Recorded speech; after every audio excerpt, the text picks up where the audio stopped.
Nangyari ang 61st edition ng Binibining Pilipinas kagabi and I must say na sobrang appreciated ko yung pageant nila this year. It's modernized na, upgrade from last year, ang glossy, may maayos na runway na talaga namang gusto ng mga pageant fans at nakakarampa talaga mga candidates kahit na mabilisan. Gusto ko din yung mga rolling camera, walang cameraman ng mga sumusunod sa candidates at maayos din ang mga camera shots, angle and camera panning. At ang nag-iisang komento at hinagpis nga lang ng mga pageant fans ay wala itong live stream sa internet. Dahil nga ang daily telecast nito ay brinodcast sa Free TV. Halos lahat ng consumer ngayon nasa digital na at hindi lang naman local ang mga viewers ng pageant pati international. And for me it's a missed opportunity kasi okay naman talaga sana lahat pero limited lang ang mga nakasaksi kagabi. Okay ang prod number, yung mga music na ginamit sa swimsuit and evening gown, tsak pag-uusapan talaga to worldwide. Magte-trending sana pero nag-guess ko rin naman na kailangan din kumita na nakakuha ng rights para i-air yung pageant.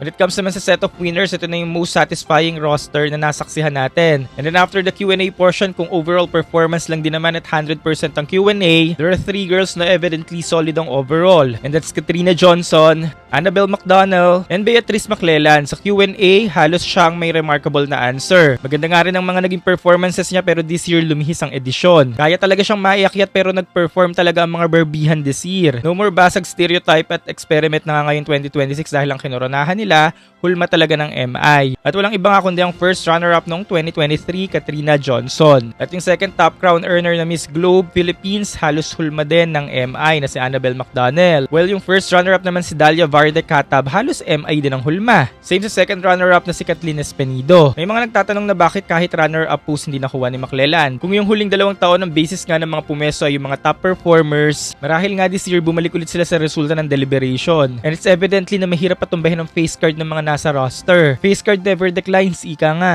Kahit nga anya hindi naging stable ang Q&A nung second runner-up na si Espenido, kung overall package pa nga rin hindi mo agad-agad siya matitibag. Lalo nga naman ang first runner-up na si Dalia Varde Katab. Minsan lang lumitaw ang ganito at mahirap talagang pataubin ang ganitong face card. At kilala nga rin natin ang Binibining Pilipinas na notorious sa pagpupwesto ng mga facially appealing delegates sa mga runner-up position. At malamang ito rin na nakatulong kaya pumuntos siya ng husto sa swimsuit. Marami nagtatanong na bakit siya nakakuha ng best in swimsuit hindi nga daw mahaba ang bias. Bulag nga kasi talaga siya sa ganda, malamang nung time na nag-i-score na nauunang puntusan ng mukha niya. And then after all, nasa beauty contest pa rin talaga tayo, wala tayo sa IQ contest. And then sa top 14, lumaban din talaga si Andrea Endicio ng Quezon Province, Mia Colisino ng Malabon, at si Rizal Eliza Villarina. Pero mahirap na nga talaga tibagyan ng mga nakoronahan. At dito nga papasok ang mga panawagan ng mga pageant fans na sana may mga additional crowns na ulit sa BBP. Para nga sana dun sa mga babaeng performers din pero out of mold. Sa edisyong ito nga na Binibining Pilipinas, wagi ang Team Mindanao dahil 3 nga sa 4 ay nanggaling sa isla ng Mindanao at ang 2 top crown winners ay ang first runner-up ng Miss Universe Philippines noong 2022 at Miss Charm Pageant at first runner-up ng BBP noong 2023. They all came back stronger and more prepared. At sa edisyong ito nga, ang top crown winner na si Johnson ay nagbibigay ulit sa atin ng leksyon at isang patunay na kung hindi umubra sa una, malay naman natin sa pangalawa, darating din ang panahon na ikaw naman. Congratulations to the Binibining Pilipinas org and to all the winners of this edition.